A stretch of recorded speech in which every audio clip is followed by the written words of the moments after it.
유튜브 친구들 안녕하세요. 방구석 재테크 선생님 정쌤입니다. 자, 오늘의 수업 주제는 월세 대 전세, 월세로 살래 아니면 전세자금 대출 받아서 전세로 살래 입니다.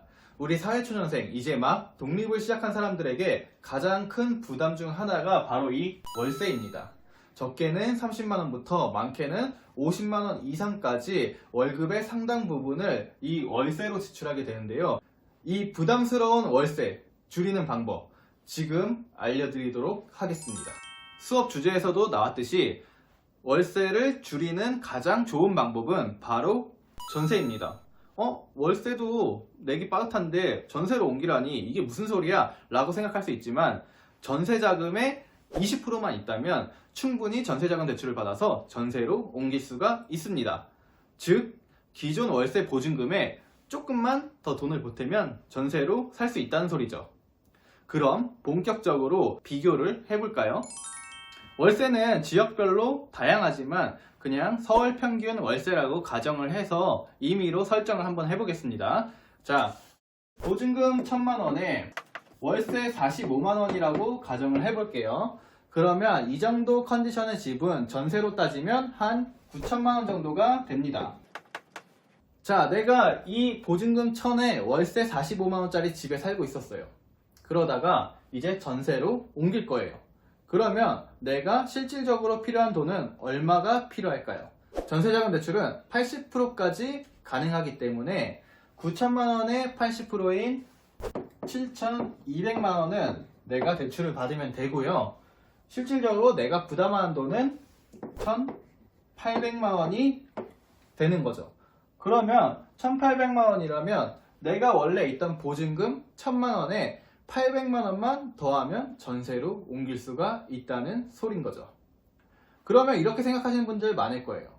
7,200만원 내가 대출을 받는 건데 이 금액이 너무 큰 거 아니야? 이자 엄청 부담스러울 것 같은데? 라고 생각하시는 분들 많을 거예요.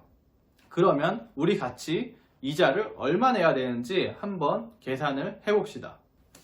7,200만원 우리 대출을 받았죠. 그래서 대출 금액은 7,200만원입니다. 자, 그리고 대출 금리는 3.4%로 가정을 해볼게요. 그래서 7,200만원 곱하기 3.4%를 해주면 1년 이자가 나오는 거예요. 그럼 그 금액이 얼마냐? 1년 이자는 244만 8천원이 되겠습니다. 이거를 또 12개월로 나눠주면 한 달 이자가 나오겠죠? 20만 4천원이 나옵니다. 자, 이렇게 되면은 월세를 얼마 아끼는 거예요? 원래 월세가 45만원이었죠.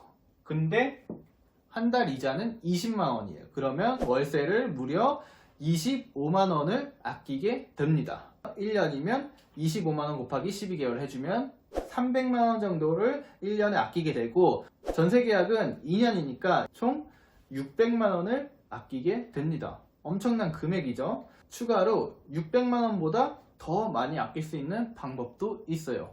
내가 만약에 중소기업이나 중견기업에 재직하고 있는 만 34세 이하 그리고 연소득 3,500만원 이하의 무주택 세대주라면 중소기업 청년 전세자금 대출을 받을 수가 있습니다. 이 청년 전세자금 대출 같은 경우는 금리가 1.2%밖에 안 돼요. 그러면 우리가 중소기업 청년 전세자금 대출을 받는다고 가정해보고 그것도 이자 계산을 한번 해볼까요? 자, 중소기업 청년 전세자금 대출을 받아요. 그러면 금리가 몇 프로였죠? 1.2%. 그러면 우리 대출금액 7,200만원 곱하기 1.2% 해주면 1년 이자가 나오겠죠? 1년 이자는 얼마냐? 86만 4천원이 되겠습니다. 자, 이 86만 4천원을 또 12개월로 나눠주면 한 달 이자가 나오겠죠. 자, 그러면 한 달 이자는 얼마예요? 한 달 이자는 7만 2천원이 되겠습니다. 자, 그러면 우리 한번 따져볼까요? 원래 월세 얼마였어요? 45만원이었죠. 그럼 내가 이 중소기업 청년 전세자금 대출로 옮겼어요. 그럼 월 이자 얼마네요? 7만 2천원 내죠. 그럼 한 달에 얼마 세이브 하는 거예요? 약 38만원 정도를 세이브하게 됩니다. 1년이면 약 455만원이죠. 2년 동안 아끼는 돈은 무려 910만원, 약 1000만원에 가까운 금액을 내가 전세로 옮김으로 인해서 아낄 수가 있게 되는 거예요. 이렇게 많은 금액을 아낄 수 있는 게 전세자금 대출인데, 대출이다 보니 전세자금 대출에 대해서 막연한 두려움을 가지고 계신 분들이 상당히 많을 거예요. 그래서 마지막으로 전세자금 대출 궁금점을 해결해 보는 Q&A 시간을 가지면서 수업을 마무리하도록 할게요. 첫 번째, 전세자금 대출을 받으면 원금을 매달 갚아야 되는 거 아닌가요? 아닙니다. 전세자금 대출은 전세 기간이 끝나면 바로 그 돈을 고스란히 은행에 갚으면 되기 때문에 굳이 원금을 갚을 필요 없습니다. 자, 두 번째, 대출을 받으면 신용등급에 안 좋은 거 아닌가요? 아닙니다. 신용대출과 달리 전세자금 대출은 크게 신용등급에 영향을 미치지 않습니다. 다만 내가 전세자금 대출을 받고 이자 납입이 연체될 시에는 신용등급 하락에 결정적인 요인이 될 수가 있으니 그 부분만 유의를 해주시면 됩니다. 세 번째, 그럼 전세자금 대출은 신용등급 조건이 어떻게 되나요? 전세자금 대출의 경우 신용등급 6등급 이내면 전세자금 대출이 가능합니다. 보통 사회초년생의 경우 5에서 6등급의 신용등급으로 시작을 하기 때문에 충분히 전세자금 대출을 받을 수 있습니다. 나이스 지킴이나 올크레딧에서 본인의 신용등급을 한번 확인해 보시기 바랍니다. 네 번째, 전세 매물이 너무 없어요. 솔직히 열심히 발품 팔면서 찾으면 우리 전세 매물 충분히 찾을 수 있습니다. 본인 거주 지역이 너무 월세 매물만 많고 전세 매물은 없다고 하면은 그 옆 동네라도 옮겨서 전세 매물을 찾는 게 금전적으로는 좀 더 이득이 될 수가 있다는 거죠.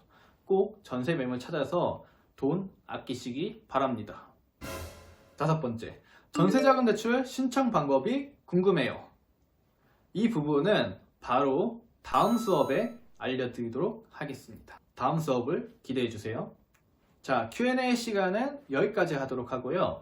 오늘 수업을 통해 월세보다는 월세 보증금에 조금 더 돈을 보태서 전세자금 대출을 받아서 전세로 가는 게 낫다는 거 이제는 다 아시겠죠? 다음 수업은 전세로 옮기고 싶은 사람들을 위해 준비했습니다. 전세자금 대출의 종류, 신청 방법, 그리고 주의할 점까지 논스톱으로 짚어주는 수업을 한번 하도록 하겠습니다. 다음 수업에 만나요. 안녕! 구독하고 좋아요 잊지 마세요. 안녕!